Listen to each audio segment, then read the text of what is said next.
मी तुमचा सेवक अक्षय अवचिते, साहित्यरत्न लोकशाहीर अण्णाभाऊ साठे युवा प्रतिष्ठानचा संस्थापक अध्यक्ष व भारतीय जनता पार्टीचा छोटासा कार्यकर्ता।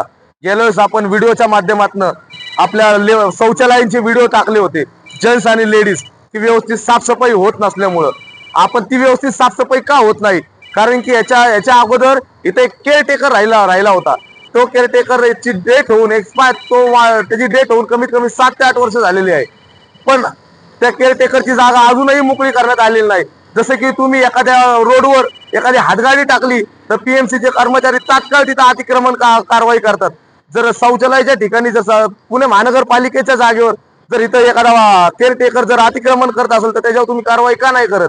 तर पीएमसीचे कर्मचारी व अधिकारी काय झोपलेले आहेत का? ते का त्याच्यावर कारवाई करत नाही? का नाही जागा मोकळी करून देत नाही? आज तुम्हाला इथली परिस्थिती बघू शकता तुम्ही, किती वाईट परिस्थिती झालेली। केअरटेकर, जे केअरटेकर होता तो वारला, पण त्याच्या मुलींनी ती जागा भाड्याने दिलेली। ही महानगरपालिकेची जागा, या महानगरपालिकेची जागा भाड्यावर दिलेली।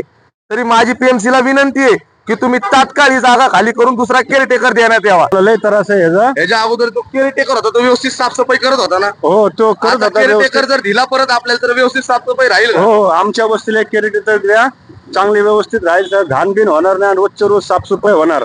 काय आता केअरटेकर नाहीये इथं, तर लय घाण। आता आपण यांना विचारू, तुमचं काय, तुम्हाला काय वाटतंय?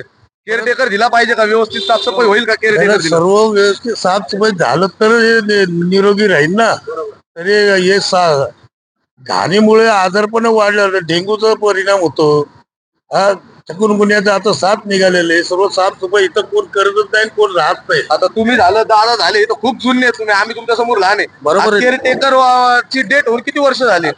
त्याला 7-8 वर्ष तर झालेच असत त्याला। आणि मग ही जागा अशीच मोकळी आहे का भाड्यात आता दिलेली? मोकळी नाही, मोकळी आहे, पण ते काही काम करता फुकट वापरतात ते। आता ते एक वर्गा आला होता, ते सगळं सामान सकाळी रिक्षामध्ये घेऊन गेला, तर कुठेतरी पार्टी होतं आणि जेणेकरून लोकांना त्रास होणार नाही याची काळजी पीएमसीने घ्यावी। कारण की मला तरी वाटतं की पीएमसी झोपलेली आहे। जोपर्यंत पीएमसीच्या कर्मचाऱ्यांना किंवा अधिकाऱ्यांना हलवत नाही तोपर्यंत त्यांची उठण्याची त्यांच्यात आता क्षमता राहिलेली नाहीये, की आता त्यांना व्हिडिओच्या माध्यमातून मी त्यांना हलवायचा प्रयत्न करत आहे। त्यांनी उठावं आणि आमचं काम करून द्यावं। धन्यवाद।